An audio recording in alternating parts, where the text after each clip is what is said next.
Hi again, this is Denise Leigh from Business Education or Business Ed with Denise Leigh on Teachers Pay Teachers. And there has been a lot of great questions about my Snip-Notes. So this is everything Snip-Notes. It doesn't matter if you bought my accounting Snip-Notes, my business essentials, which is also great for an entrepreneurial class, the marketing or the business law Snip-Notes. This is a video for you. Just a little bit of tips and tricks in using the system throughout the year. I wanted you to all be ready for the school year. So without further ado, I have what's called my Snip-Note toolboxes. I probably bought these 5 years ago and we use them every year. So I have 25. I usually don't have more than 25 students. And at the beginning of the year, my students will come in, they'll open them up. I do not buy flare pens for all of them, but I wanted you to know that many of them do bring in flare pens and markers and highlighters. They put a piece of tape with their name on the top of it, and that is their toolbox for their Snip-Notes. And in there will be pre-cut Snip-Notes. Everyone will have a set, and everyone's responsible for their set. I do have drawers in the beginning or the front of my room where it has extra Snip-Notes because sometimes my students get really irritated with themselves if someone's looks better than theirs, and they take them home and they dress them up, they bring them in, and I'm fine with them doing that as well. Again, Snip-Notes is all about retention. The more they visit this information, the better it is in the classroom. So they have this, they can keep their flare pens in here if they wish, or their highlighters. Some of them use gel pens. I love the gel pens as well. These are called Ink Joy gel pens. And they also have a roll of Scotch tape in their toolbox, their Snip-Note toolbox. And I buy the Super Hold Scotch tape, and each of them get a roll. And I buy it from our vendor for the school district so that I can have some individual Scotch tapes. You can do your system however you wish. Now that you can plan ahead, maybe for next year you want to put in a purchase order through Office Max or something for individual Scotch tapes for your students. At the front of the classroom, I have stickies.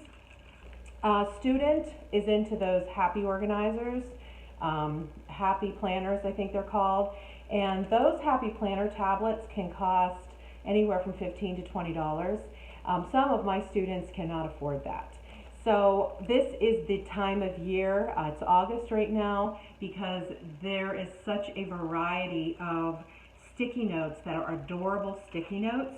My students love to be creative with their Snip-Notes, so I purchased 10 packs of these for under $20, and my students have access to these. I ask them not to waste them. And I usually don't introduce these because I don't want them to waste them until we really get into the nitty-gritty of concepts and transactions in accounting, and we have a good bit of Snip-Notes in the other classes already in their portfolio.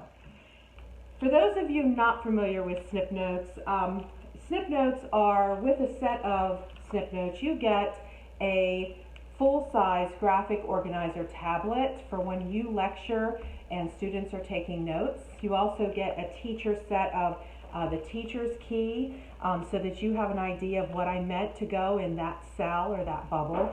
And the Snip-Notes are actually the quarter pages in the back of the resource that you get, and they fit really neatly inside of their little toolbox.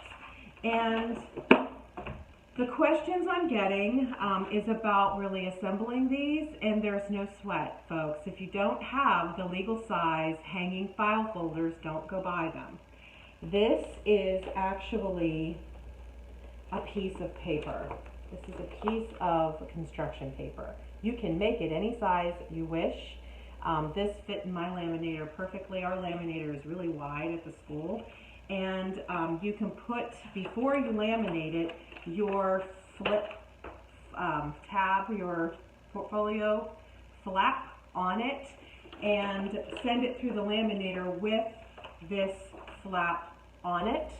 and any other art your students want on it. And you do get some patches with this resource. You get these patches, and remember, with the accounting one, you get these cool stickers that the students can customize and make personalized for themselves.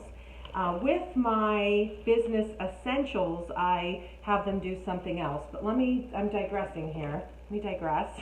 And after you laminate this, you just fold it, and it is your Snip-Note portfolio. The good thing about this is the entire thing is laminated, so they can take out a Snip-Note and put another one back in, or put it in a different place, actually really with ease, because of course it's just tape on lamination. So it's much easier.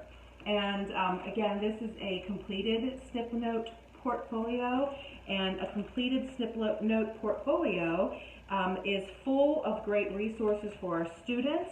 They take their little bubbles or whatever, and they can remove those if they wish and have little arrows. I have some that are little arrows, but the bell ringers that come with them, my students write on the back of the Snip-Notes. So, ways to assemble these is the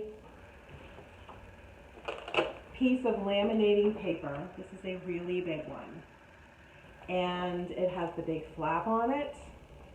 And folks, it's not even a folder. You're making it a portfolio. When I store these in my classroom, I have a box that actually, these are the sizes that I use in my classroom, and the students keep them in the box like this. Remember, it's their professional portfolio, and I want them to treat it as such. This big wumbo jumbo here never leaves the classroom. This is a portfolio for my entrepreneurship class, which is really like our school's version of a business essentials class. I do a big entrepreneurial unit in there as well. And these Snip-Notes fit in here perfectly. This isn't just for their note pages, and I have like oodles of note pages in here. Again, these portfolios don't leave my classroom when they're this big. They stay in there. Remember, you get the 8.5 by 11 graphic organizers. So that is actually what my students are taking with them. But I also keep their projects in here. If you can see down here, this is the SWOT analysis graphic organizer. So when they complete the SWOT analysis for whatever product they decide to do, or if I'm assigning a product for them to do a SWOT on, or a brand, that goes in here, and they can actually have layers of SWOT analysis in their Snip-Note portfolio. And these are a little bit bigger snips, so you can do it this size. And again, I have bell ringers that go on the backs of these, so that my students are really at one glance opening this up, and everything is there. And they love to have everything accessible to them. Another question I have that's a great question, someone asked, can this be used as an interactive notebook? Absolutely. If you really want them to have notebooks, then these Snip-Notes will fit nice and tidy and neat in a notebook. So they're just going to tape it in there, and then you can write notes all around it. I have some really cool projects that I do with Snip-Notes, not the student Snip-Notes. At Christmas time, before the holidays, I print out Snip-Note pages, and we do something really fun and funky with them. So I'm excited to share that with you. That will be in another video. I will put a link below for all of the Snip-Note products that I have. I hope that this answered some of your questions. One more answer that I wanted to do. Someone asked, so you cut all these for your students. Folks, I'm using a paper cutter, and it may take me 45 minutes to cut them all, but then they're done. And in their little toolbox, I have those smaller size scissors. If they want to trim them, those scissors do the task for trimming them a little bit snugger and tighter if they want them to fit in their portfolio better. So, signing off, please leave comments below. I need to know that you are finding these videos useful, or I'm just making a fool of myself, folks. Thanks again for listening, and I so appreciate all of your support of my shop.